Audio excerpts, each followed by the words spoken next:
Hey guys, what's going on? This is Tom, the Strength Agenda, a new version of Tom Talks. We are in open season. For those of you who are competing, been training hard for it, good luck. Hopefully, Dave Castro doesn't throw too much nonsense your way and it is an enjoyable experience. If it ends up not being so, I apologize. What can you say? It's the open. So if y'all remember the last time we did one of these videos, we did a video a couple months ago talking about going from another sport into weightlifting and the do's and don'ts. I recently got asked on that video about the opposite, going from weightlifting to another sport, and said, what are some do's and don'ts, on that.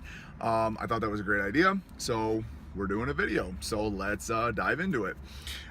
First off, why as a weightlifter, you got to keep in mind, so when you're going from one sport to another, there's all sorts of different reasons and all that stuff. And for a weightlifter that is coming into another sport, let's just use CrossFit as an example because that's probably the most common one. You got to ask yourself why. Probably a couple different reasons. Is the athlete burned out? Are they just, they need a change of pace? They need, something's got to change. They've hit a road or a roadblock. They've hit a plateau. They're just not happy with what they're doing anymore. They need a little bit of a change in pace. Do they need a new challenge? Do they feel like they've accomplished everything they set out to accomplish in that sport? Now, it may not be significant to you, but it's significant to them. They've accomplished all their goals. They need a different stimulus to feel challenged, to feel alive. So is that the reason they're doing it?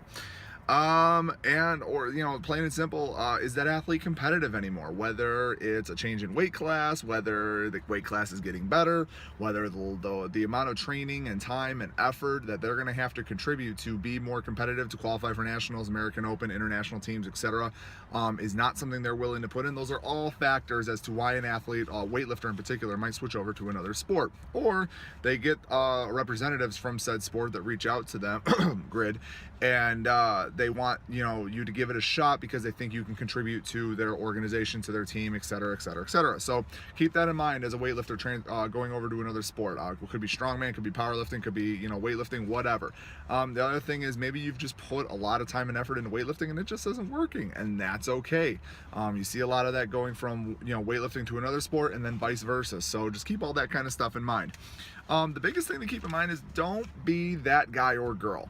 You're strong, most likely, if you're a weightlifter. Your snatch and your clean and jerk technique are phenomenal. Well, guess what? They better be. You've been weightlifting and doing snatch, clean and jerks and squatting for a really, really long time, and that is all you've been doing. So if you're not good at it, first off, there might be an issue there, but second off, you're gonna be better off than most CrossFitters or strongman or whatever, because they are practicing all sorts of other stuff, and they every once in a while will do clean snatches and squats. So don't go in there with with your big britches thinking that you are just the bee's knees because your snatch and your clean and jerk is on point.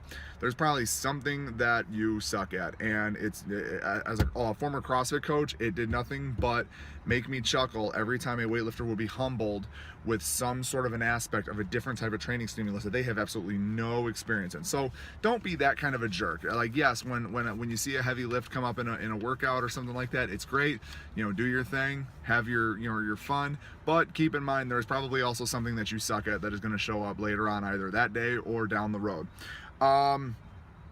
The other thing to keep in mind is you might be a big dog where you came from, in your gym or your setting, your training environment, whatever.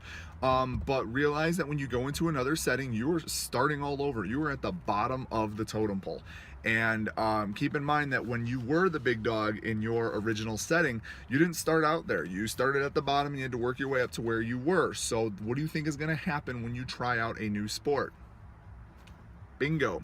So keep that in mind. You're going to have to work. You're going to have to be patient. There's going to be a learning curve because there's a lot of things you probably aren't very good at in said sport. So be patient. Just take the time. My suggestion, get in touch with a coach and or a training group that is a little bit welcoming, is going to be willing to help you and be a little patient with you as you develop. It's going to do nothing but help you get better quicker, and you're going to have fun while you're doing it. And the other, going back to that whole don't be that guy, that girl thing.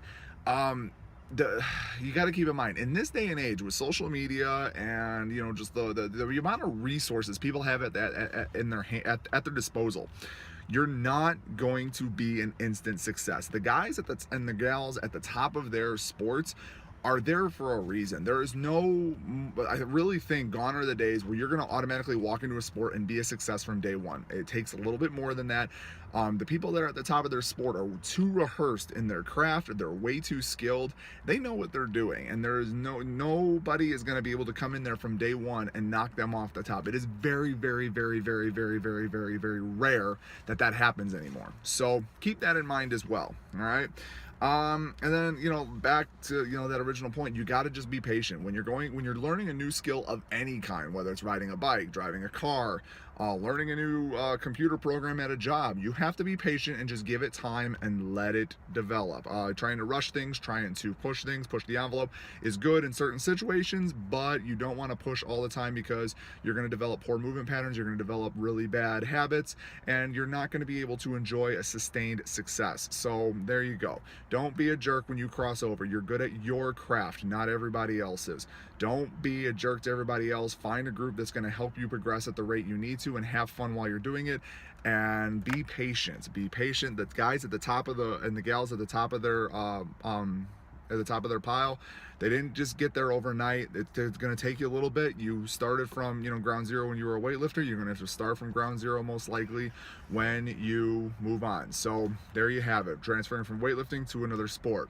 If you guys have any other questions, comments, anything you want us covering, comment below, find us on our social media, and let us know. Until next time, take care, guys.